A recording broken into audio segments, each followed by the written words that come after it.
how do you think that, people's journeys have changed, I guess, a little bit over the last, 10 plus years? Well, significantly. I mean, it's like the moon versus the stars. I mean, it's completely different. So, short sales, foreclosures, let's just forget about that piece right now. So that's completely irrelevant. Yeah. But it's interesting because we're on the longest run of home real estate appreciation that we have ever seen. So there's a lot of folks who are thinking and predicting that we must be in for a real estate crash, right? So that's one of the things that people are too speculative about, because I've been hearing from 6 years ago or so, we must be in for a real estate crash. Same thing 5 years ago, 4 years ago, 3 years ago, 2 years ago. So it's very difficult to predict a real estate crash. It's like it's very difficult to predict, when a stock is going to go up or down. It's very difficult to time the market. There are certain buyers out there who want to be more speculative, but I think for most buyers, they need to understand the benefits of real estate in the long term. And the long term allows you to ride any ups and downs of the market, get out of the prediction game, and more so hold on to an asset that is always proven to appreciate over time.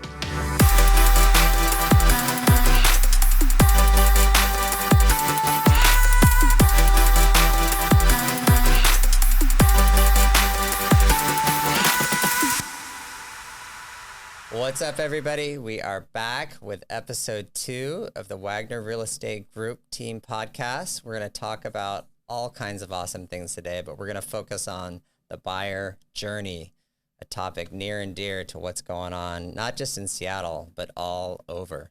So I've got the team here with me, Justin Day, Michael Daffer. What's up, guys?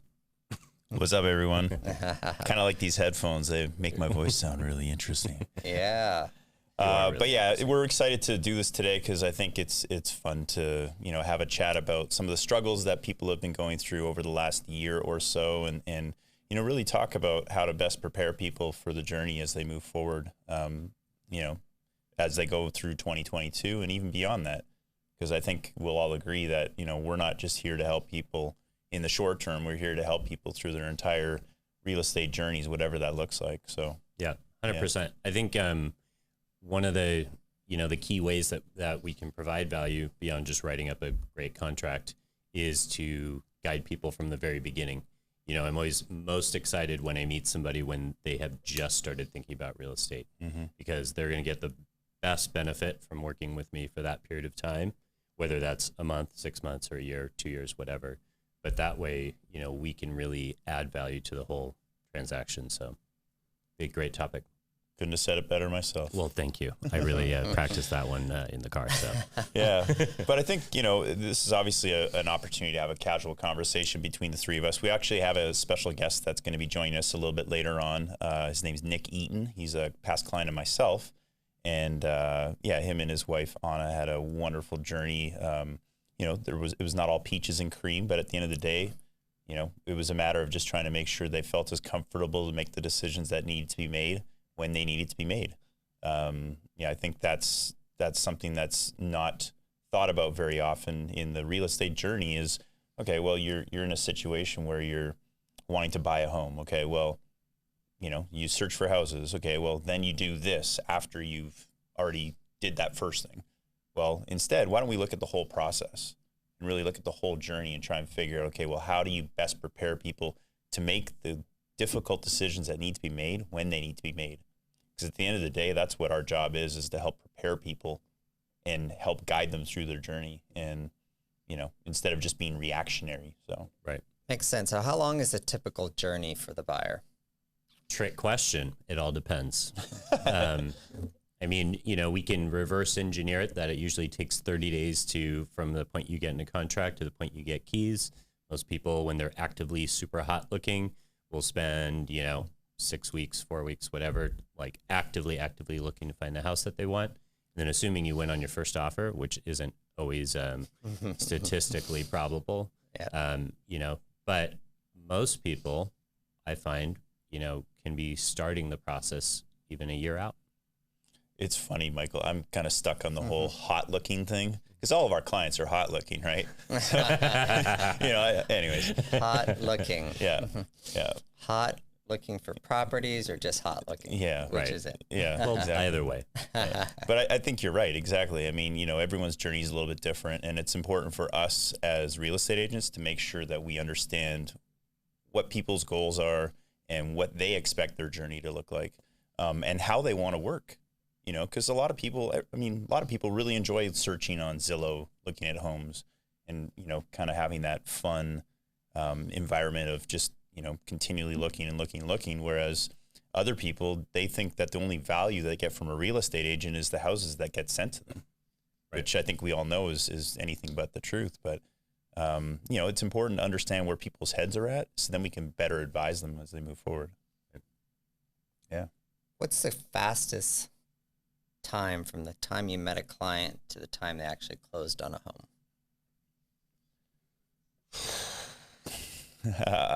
I think for me, it probably was from day I met them to the day they closed. It was less than a month. Like, I want to say maybe 4 weeks. Yeah, which is crazy because you think about, as Michael said, reverse engineering from the day they get their keys backwards. Most closings in our market are, typically that 3 week, 3.5, 4 week, maybe at the most. And so to have someone like that, it was actually funny because I remember meeting these people for the very first time. They didn't have an agent that they wanted to work with. Talk about not being prepared, but they literally found the place they wanted to buy the very first place we looked at. And we ended up getting to a point where we were under contract and they closed on the place. I think it was maybe 4 weeks later. So, wow. Yeah. So if anybody's got any cash buyers that already have the house that they want, they can just send them to me. I'll be happy to write the contract. But something like that. Yeah, incredibly rare, Right, rare, totally. right? And that just is a very unique situation.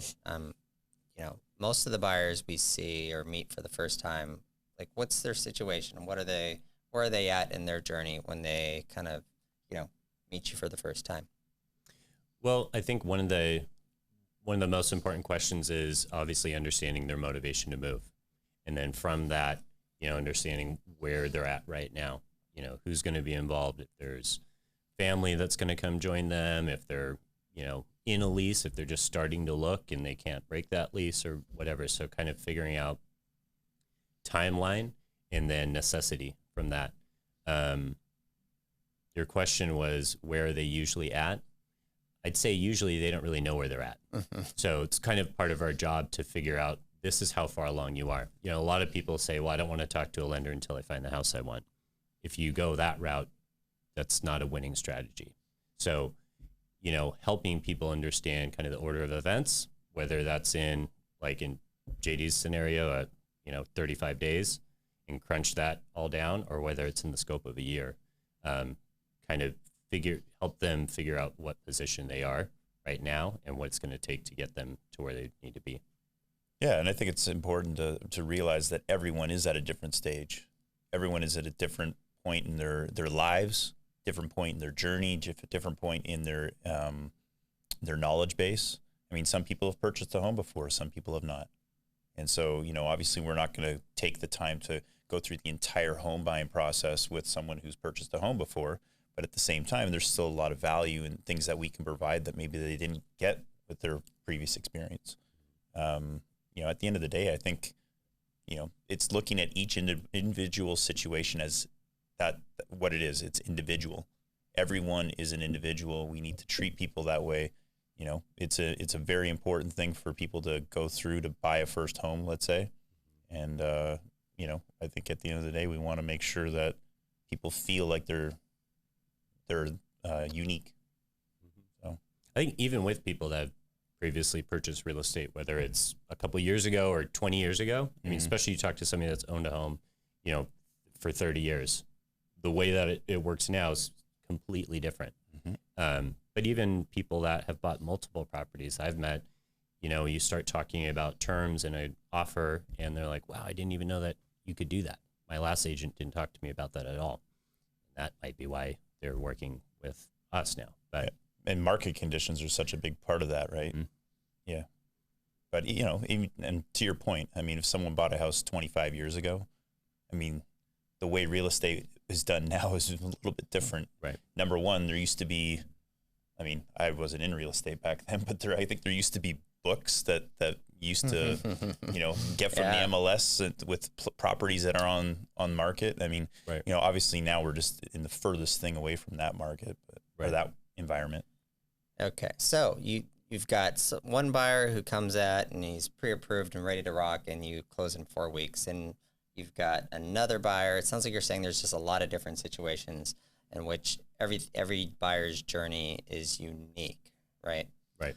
So is there a formula for success, or is there not one? Like, tell us more about that. And, it's a very competitive market, so buyers want to understand, well, what does it take to succeed in this market?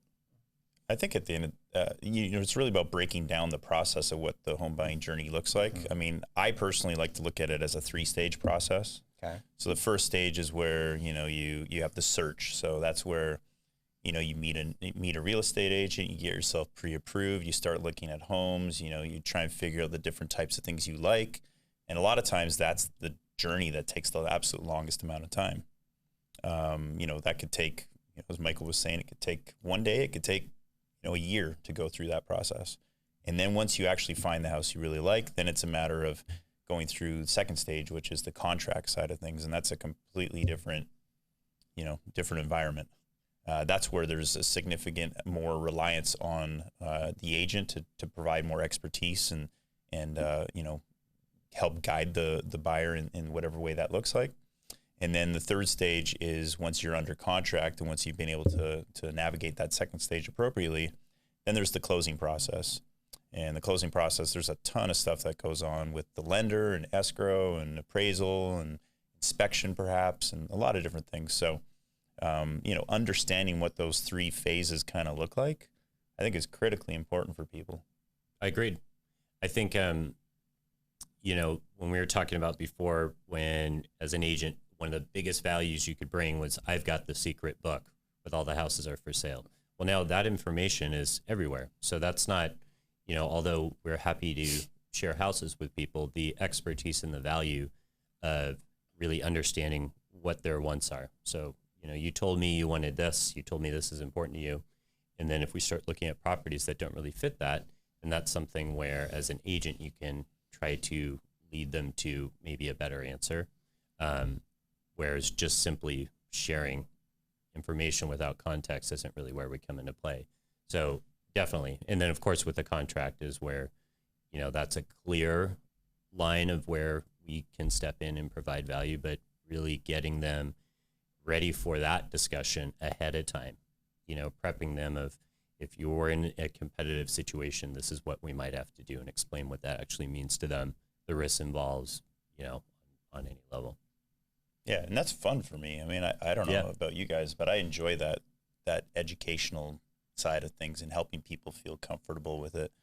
I kind of have an affinity towards working with first-time home buyers. I like working with a lot of different types of people, but there's something about just being able to help guide someone from the beginning of their journey all the way through. It's really exciting to me. The look on their face when you talk about waiving appraisal and what that means, that's always a priceless moment as well. Yeah. Well, and it's funny because Maynard, I mean, you've obviously been in the business for longer than both Michael and I, and I'm curious as to, what you've seen over the years since you got into the industry, like, for instance, with the dynamics of what the markets look like. You've got huge peaks and valleys in terms of activity and, home prices going up and down. I mean, when you got into the real estate world, I mean, short sales were the big thing. How do you think that, people's journeys have changed, I guess, a little bit over the last, 10 plus years? Well, significantly. I mean, it's like the moon versus the stars. I mean, it's completely different. So, short sales, foreclosures, let's just forget about that piece right now. So that's completely irrelevant. Yeah.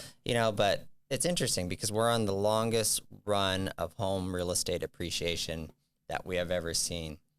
So there's a lot of folks who are thinking and predicting that we must be in for a real estate crash, right? So that's one of the things that people are too speculative about, because I've been hearing from 6 probably 6 years ago or so, we must be in for a real estate crash. Same thing 5 years ago, 4 years ago, 3 years ago, 2 years ago. So it's very difficult to predict a real estate crash. It's like it's very difficult to predict, when a stock is going to go up or down. It's very difficult to time the market. There are certain buyers out there who want to be more speculative, but I think for most buyers, they need to understand the benefits of real estate in the long term. And the long term allows you to ride any ups and downs of the market, get out of the prediction game, and more so hold on to an asset that is always proven to appreciate over time. So it's changed, but at the same time, it hasn't really changed. The difference is we talked about is that properties are available to our clients, so it's very easy for them to see properties. Where we provide the expertise is around, okay, well, did you know this about that particular property? Here is the risk associated with that one that you may not be able to see on Zillow or on Redfin.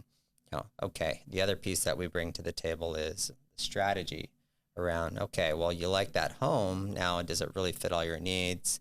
Asking them all the questions, being very consultative, and then collaborating and talking with, the different pieces, parties to the transaction, like the listing agent, to learn more about what the seller's needs are. So, we're still very consultative. We just have to be, it's just a little bit more fast. So why don't we take some time, and I mentioned earlier that we had a special guest that we're gonna call.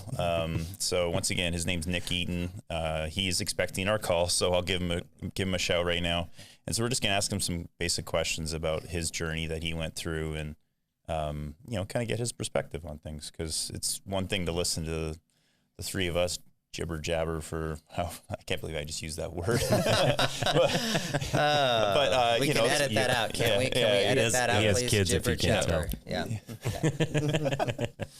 All right. Okay, let's give him a call here. Sounds good. Hi, you've reached Nick Eaton. I'm not available. That didn't work very well. Let's try that again. Nick's been listening, and he's like, no thanks.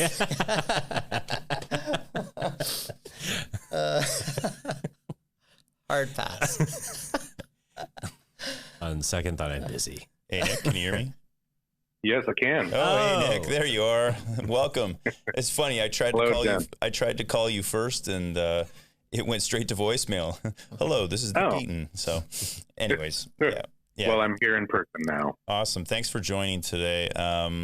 So for an introduction to everyone who's listening, Nick Eaton is a wonderful client of mine. Him and his wife, Anna, purchased a house. I don't know. How long ago was it, Nick?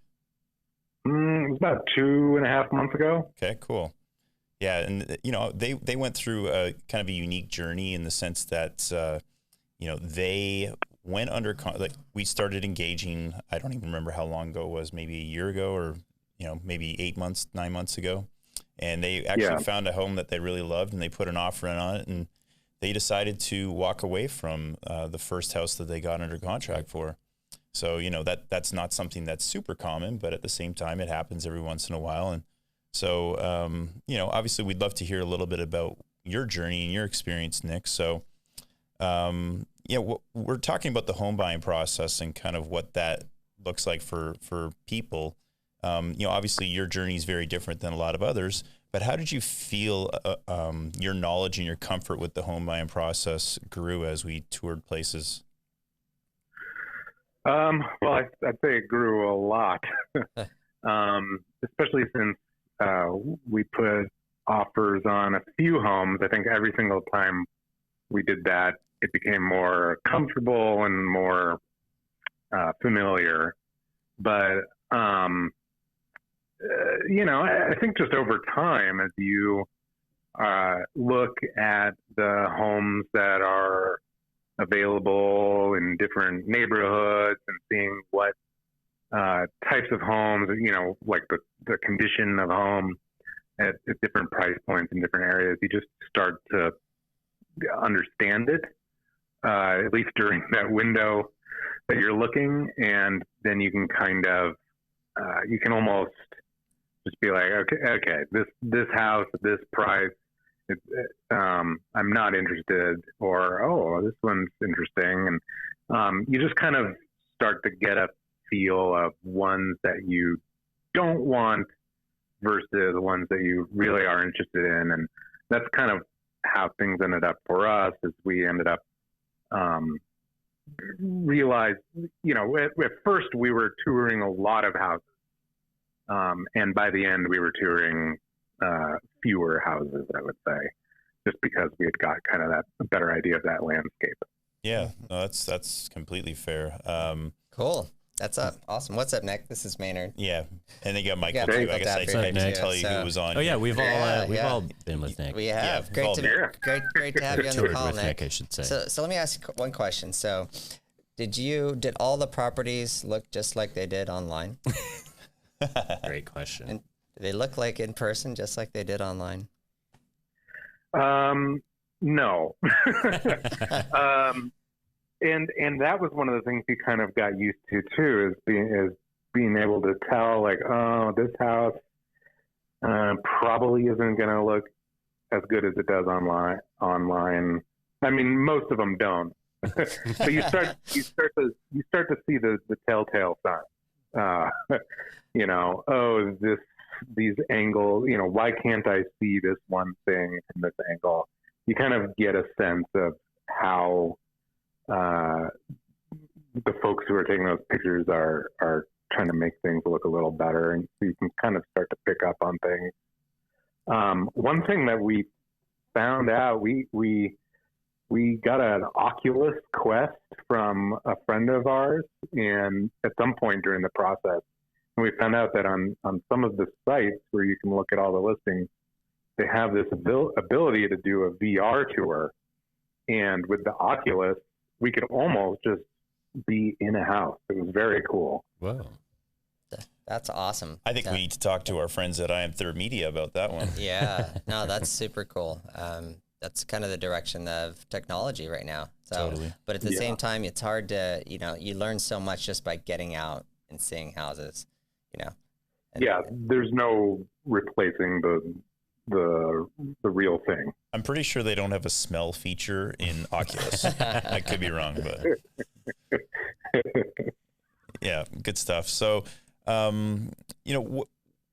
when you guys started your journey, I mean, I actually remember that you guys were looking at homes prior to us even starting working together. But when you guys when we started working together, I mean, I remember you guys had certain criteria, and how did that kind of evolve as time went on? I mean, did you feel like you bought the house that you figured you were going to be buying when we first met up? Yeah, I think the house that we ended up buying checks off, 95% of the boxes. We made a list of all the things we'd need to have and would like to have, and kind of ranked them in that, either need or would like. And, when we were searching for homes, we would look at them, or online, we'd look at them based on those criteria. And then when we were getting serious, coming down to it, we would take a look at those and be like, well, this house, it checks most of those boxes, and let's make an offer on this. And that's kind of one of the things we strayed a bit from that process with that first house that we were under contract for. And it didn't really have enough of the things that we were looking for. Yeah, well, that's great feedback. I mean, obviously when you decided to put an offer in on that place that, we originally got under contract for, there was clearly something about it that kind of said, yeah, this is a great place. We want to do that. But at the same time, as you said, we had put in a few offers before that as well. And so once again, for those listening, I mean, this is really a part of the journey, is everyone goes through something different. I mean, Nick and Anna had these great criteria. They had, some support. They had these lists that they built themselves. But at the same time, even they're saying they strayed away from it a little bit. But so Nick, just from your own words, what was it specifically that you think prompted you to back out of that first place that we went into contract with? Yeah, well, I think our entire time when we were looking at homes and thinking about what we wanted, we were pretty much looking everywhere. I mean, you remember, we didn't have any specific areas where we were looking because we didn't really Luckily, I drive an know. electric car, Nick. Puget Sound was the area. Yeah, exactly. And it took us a while to kind of understand why that was. And I think the house that we were under contract with really highlighted the fact that we were much more interested, or we felt it was much more important to get the house that we wanted than it was for the location that we wanted. Cool. And with that house that we went under contract with, it was in the perfect location. Like, we knew that this was a great location that would be super in demand, that everyone would love to be in because it had it was great school district, quiet street, all these sorts of things. And what ended up happening is we realized that it just wasn't the house that we wanted. And we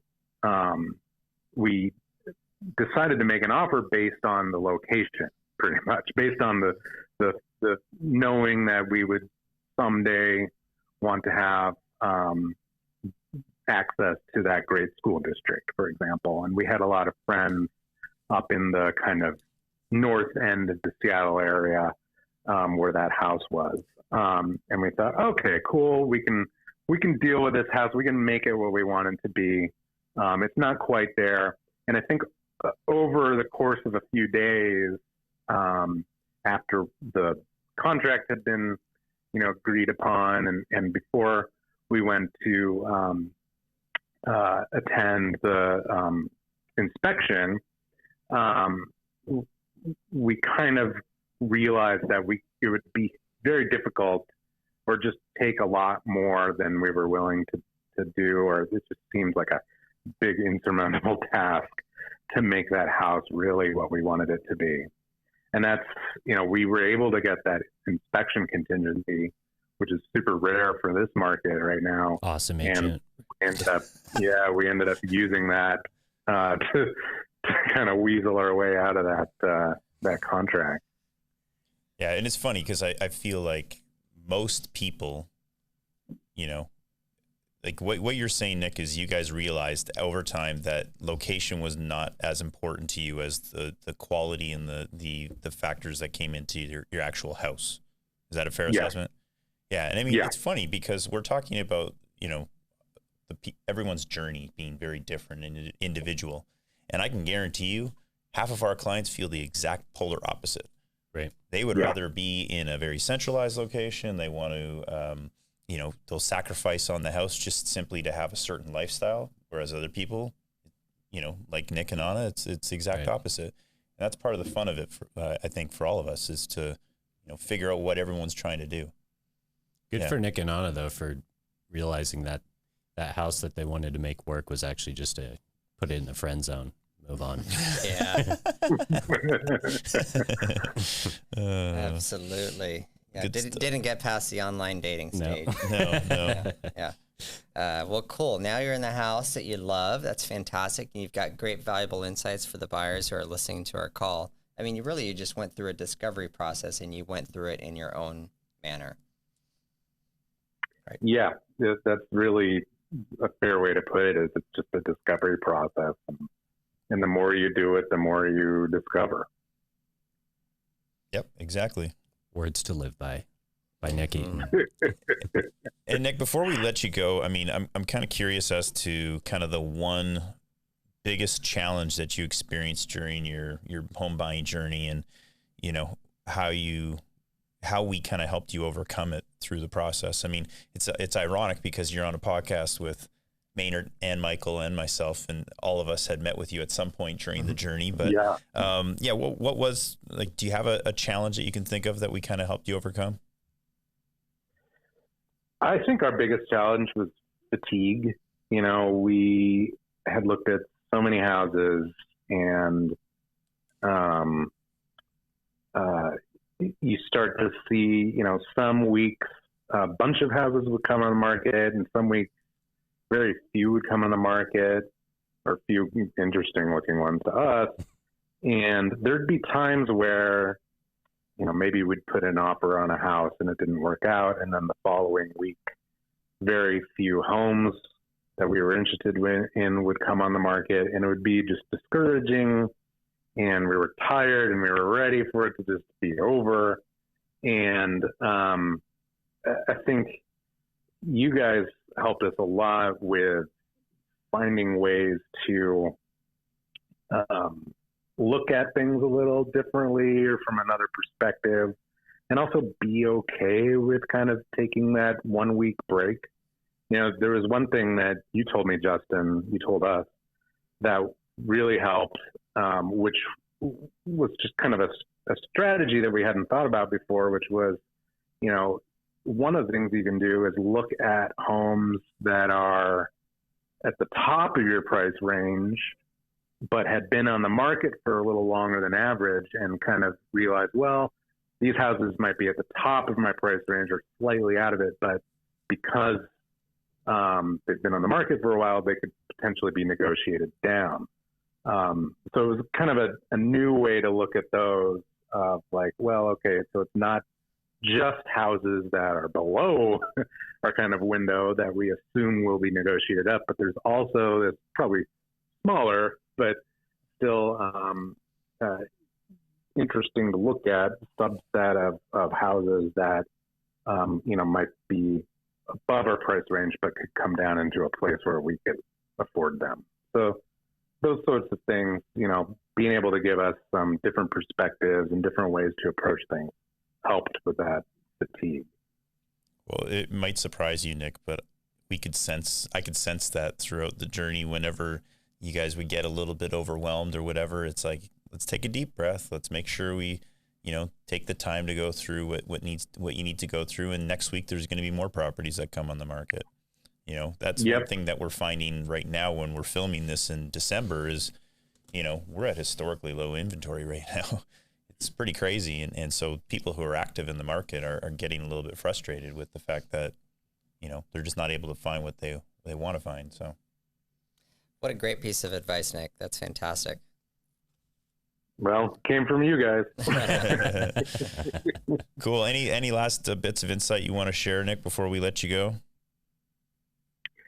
Man, I mean, I would just say, be patient, because that house will come, which, if for someone at the beginning of their journey or maybe in that fatigue phase, it doesn't sound like true advice, but it will. Eventually that house will pop up and the stars will align and you'll win the contract. And, just listen to your gut and make sure that it's a house that you really love. So you, when that contract is accepted, you're excited about it.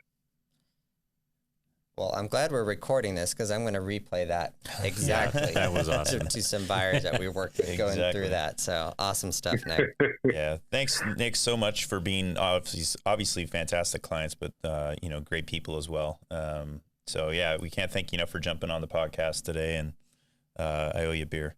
Thanks, buddy. Congrats. All right. Thank you, gentlemen. All right. Appreciate it, Nick. See you, Nick. All right. Bye-bye. All right. Well, that was good stuff. Yeah.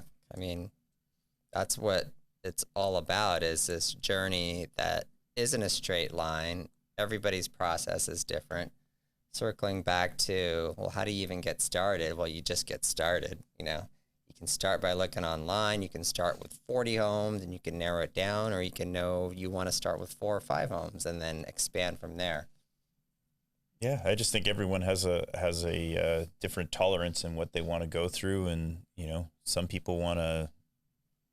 I mean, at the end of the day, home buying is stressful, right? Yeah, it can be very stressful. Yep. And it doesn't have to be though. Yeah. If you work with the right people and you feel like you're being supported in the right way, it shouldn't feel as stressful as it could. And I think that's a testament to what Nick was saying is, he felt supported and he felt like he was able to, be in a situation where, he didn't feel pressured, and he was able to take a break if the stress got too much, and that's okay. So, right. Yeah. I think that's key though. Like understanding that sometimes taking a break, even if it's a couple days, because especially with technology, people are getting constant listing alerts and stuff, and they feel like, oh my gosh, 100%. I'm going to miss something. And there's always an option. This house that Nick thought he wanted, probably was super excited to get the contract, and then all of a sudden it didn't feel good. So, but what did he do? He found a way better house that he's absolutely happy with. Yeah. It just took a little bit longer. Yeah, exactly. That's bang on. Yep. And some super cool, super secret squirrel insider tips that are only available by working with our team. Right. How do you write an offer with an inspection contingency these days and get it accepted? Boom. Good question, Maynard. How do you buy a house and bid less than the list price? Boom. Also a good question, Also Maynard. a good question, right? Yeah. So there's different ways to get to your goal, and we're here to help you. Yeah. Cool. All right. What else you got there on that fancy... Fancy computer here? Well, I mean, there's a few different things we could talk about. I mean, one is, let's talk about 22 AD. You be quiet, Michael. So what that means, guys, is additional down payment. In the event. It's so easily pokeable. I am. I guess one thing we could really talk about is the idea of what costs are for a buyer. Oh, that's journey. Great. I think that it's a question we actually get quite often, and here in Washington State, for those who don't know, I mean, typically the buyers aren't going to be responsible for paying anything to a buyer's agent that they work with, and so in many respects, you should really just start engaging with one as soon as possible. It's free. It's free. It's free. Exactly. We work for free. You, as a buyer, do not pay your real estate agent who's helping you buy a commission. Little known fact: our services are free to you. It's amazing. Yeah. So why not start early? Why not start early? early? Work. Yeah. Yeah. But what are the costs to a buyer? Yeah, well, there's Let me closing write this costs. I down. mean, that's kind of the primary thing that buyers need to worry about. And the closing costs are, I like to break it down into two different segments. You've got, the prepaid items, which are prepaid parts of your loan, which is your prepaid interest on your loan and prepaid property taxes and insurance and those types of things. And usually that equates to about half of, what the closing costs are. And the other half are lender fees, your appraisal, your, those types of things. So on average, what would you say if, let's say a house is $1 million? What do you think a buyer could expect? I would say a ballpark would be about 15,000, give or take. Yeah. I mean, I think it can vary based on a few different factors. One of the biggest ones actually is based on what time of the month someone is actually closing on the property. And so this is getting a little technical, but let's say you close. Yeah. Let's say you're closing on February 1st. Well, if you close on February 1st, you're going to have a significantly higher level of closing costs than if you closed on February 28th. And that has nothing to do with the lender side of things or the escrow team or appraisal or anything like that. It has to do with the prepaid items. So the prepaid items are going to be for a longer period of time because you're essentially closing at the beginning of a month. So therefore, I guess I could explain in that mortgages are paid in arrears. And so, if you close on a place on February 1st, your first mortgage payment's not going to be due till April 1st, which is pretty cool. ARREARS, arrears. Arrears, right? yes. Yeah. So you pay at the end as opposed to the beginning, like Exactly. you do with rent. Yeah. So when you're talking about prepaid items, those are always going to be that much greater because you're paying your first mortgage payment essentially 2 months later instead of only 1 month and a day later. If you close at the end of the month. So, yeah, but that's really. But on average, 15,000-ish. Yeah. If you're borrowing in the $800 to $1,000 to $1 million range, so it's good to have some extra money in addition to your down payment. Yeah, like 1.5% is I think a ballpark idea, but ballpark. Yeah. Okay. Cool. Good to know. Yeah. Other buyer costs. We're free. So what else costs money? Well, sometimes you can get a closing cost credit. So what a lot of people are doing with housing prices, and they want to live in Seattle proper. Like you want to live in Ballard. Well, there's a ton of townhomes in Ballard. So maybe you're I had a client, single guy. He wanted to buy his first property, and it was a townhome. Didn't have an offer reviewed. Been on for about 21 days. We got $10,000 closing cost credit and Wait a minute. a washer and dryer in there. Wait a which minute. is valued no, about. not in this market. Oh, we you did. can negotiate a seller credit Absolutely. as well as a washer and dryer. You can negotiate anything. You have to start the conversation. Okay. But, There's especially another tip for you buyers. Don't tell anybody that you can't negotiate something. It is possible. Very situational, case by case, but it is possible. right, 100%. Especially you're working with a builder. It's not they're selling multiple properties, so they want to get them sold. It's different than asking that to come out of the seller's pocket from an individual. You're asking from a company. They'd be happy to give you that 10,000 in some cases. Well, good to know. Yeah, buyer closing costs being covered is actually very impactful for a lot of first-time home buyers, because maybe they just don't have that much from a down payment perspective. Yeah. And so even, let's just say you only have 3% on a let's say a $700,000 place. So you have $21,000, and let's say you have maybe total $30,000. Right. Well, that would pretty much drain every single penny that you have in your bank account. So that's not going to be very functional once you have your 3% down plus your closing costs. And there's no money for the 22 AD. Yeah. It all comes back to the 22 AD. All back to the 2280. But, so when you're talking about the fact that, let's say you have $21,000 in down payment on a $700,000 place, well, you don't want to drain all your cash. So if you have the ability to be able to get some of those closing costs covered, it can make a huge impact in someone's ability to be able to afford something. And so I think that's one of the things that I think actually has changed over the last 10 years is people used to have the impression that you need, or maybe it was actually more than 10 years, probably 20 years. People thought you needed to have 20% down payment to buy a home. I mean, I remember when I was a kid, that was the mentality. Yeah. And that's not the case anymore. I mean, you can have a conventional loan with as little as 3% down. So, having those closing costs covered, you can buy a lot of house with, not really that much money down if you go about it the right way. I'd say over half my clients are under 20% that closed. For sure. Yeah. I would agree with that. Yeah. There you go. There you go. Good information. Cool. All right. Well, I think we've kind of summarized a good amount of this journey. Obviously there's lots of other things to talk about and for people to consider. And I think that's where I'd like to leave people with the idea that, hey, you know what? Start the conversation early. Have a conversation with someone that you trust and someone that you can rely on to kind of help guide you through the journey, and get pre-approved by a lender too. Right. You don't need to be prepared to talk to a real estate agent. No. You don't need to know anything about real estate. That's what we're here to do. So. Totally. Great. Love it. That was good. That was a lot of fun, guys. So let's wrap this up. And if you want one of these nifty insider secrets buyer's packets that we prepared, especially for our clients that we consult with for free, let us know. Okay. Seriously, guys, we hope you found that valuable. Looking forward to chatting more in the future. Okay. And thanks to Nick for jumping on. Absolutely. Yeah. All right. Thanks, All right. guys. Appreciate it. Bye.